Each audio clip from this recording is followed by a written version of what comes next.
Some stories don't end.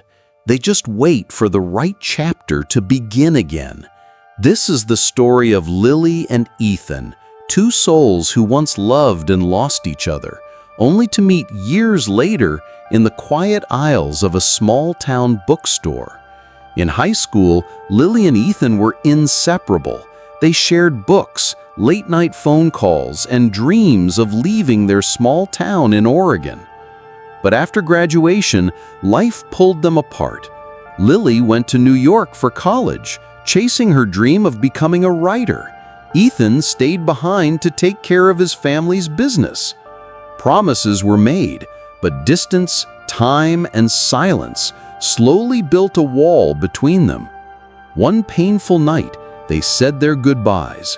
Both walked away, carrying broken pieces of a love they thought would last forever. Years later, Lily returned to her hometown for a visit. One rainy afternoon, she wandered into a little bookstore she used to love. And there he was, Ethan, behind the counter, sorting through books, older but familiar, with the same warm eyes she once knew. Their eyes met. For a moment, the years disappeared. "Lily?" he whispered. "Hi, Ethan," she replied softly, her heart racing. They sat in the corner of the bookstore, talking for hours about their lives, their choices, and the regrets they both carried. Ethan confessed, "I always wondered if letting you go was the biggest mistake of my life."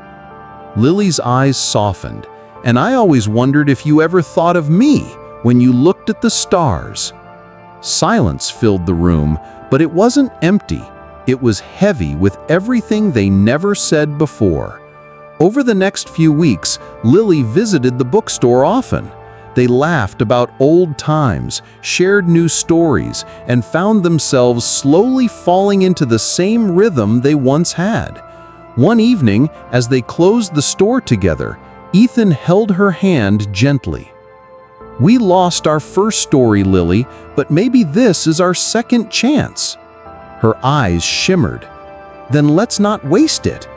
On Lily's last night in town, Ethan decorated the bookstore with fairy lights. In the aisle where they once shared their first kiss, he placed a handwritten book with the title, Our Story. Inside, the first page read, Chapter 1, The Day We Found Each Other Again. With tears in her eyes, Lily whispered, "Ethan, this time I'm not letting go." He kissed her softly, under the glow of fairy lights, surrounded by stories, their love finally finding its own.